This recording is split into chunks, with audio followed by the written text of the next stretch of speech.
Hello everyone, welcome back to my channel. I'm Bill. This video is the Sunday campaign update for the Darksun campaign.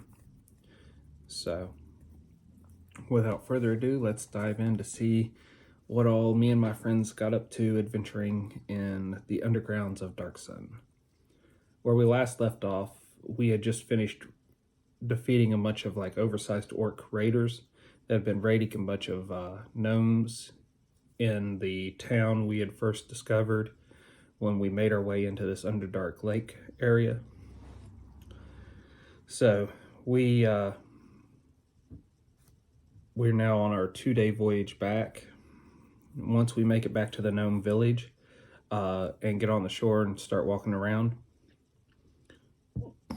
a pterodactyl creature jumps out of the sand and hits one of the PCs with its razor wings and does some damage.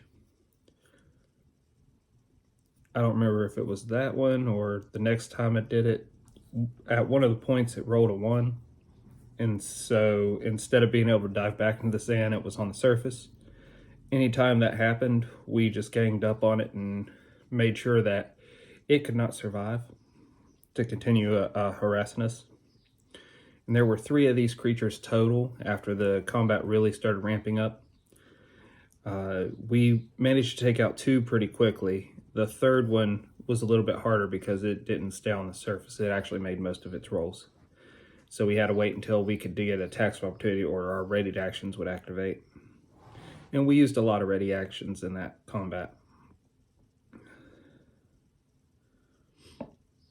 And if I remember correctly, we only suffered a couple of hits amongst all of us. We spent a few days in the gnomes village afterwards, recovering from the overall raid, from this little fight and whatnot, and preparing for the big voyage, the 7-day voyage across the lake to the way out, or what we suspect is the way out. So after that, we have a night of feasting that the gnomes throw in our favor. And then we head out to across the lake. We roll a couple of,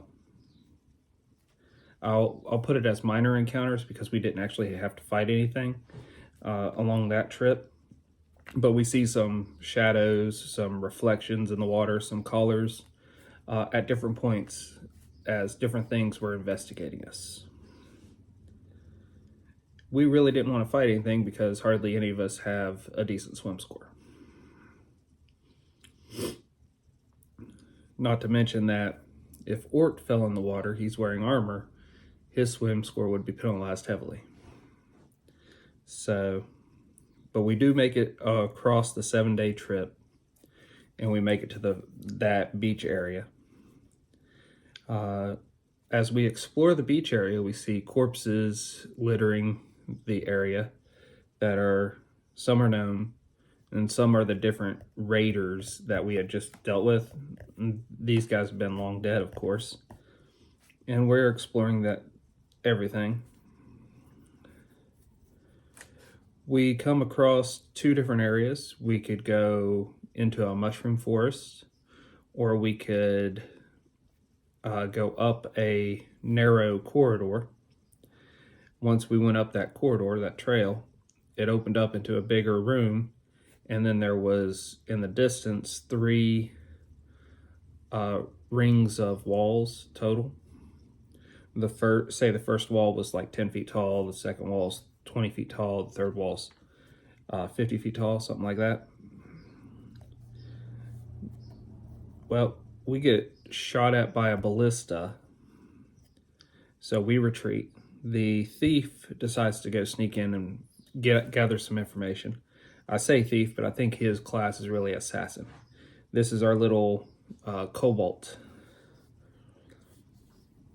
But he sneaks over to the wall, and then he goes up the first wall and into that area. He looks around. I don't remember what info he gathered, but he gathered some info on what they were or how they were organized. and then he set fire to one or two of their buildings that's between the first and second wall, and then retreated. And then as a further distraction, or to have a lot of smoke for cover, we set the mushroom forest on fire. And that's roughly where the game ended. Since writing this recap and going over it, I've gotten a few more ideas for how we can handle this combat. At least getting through the ballista fire. And we'll see if it works. Well, until we game again, guys.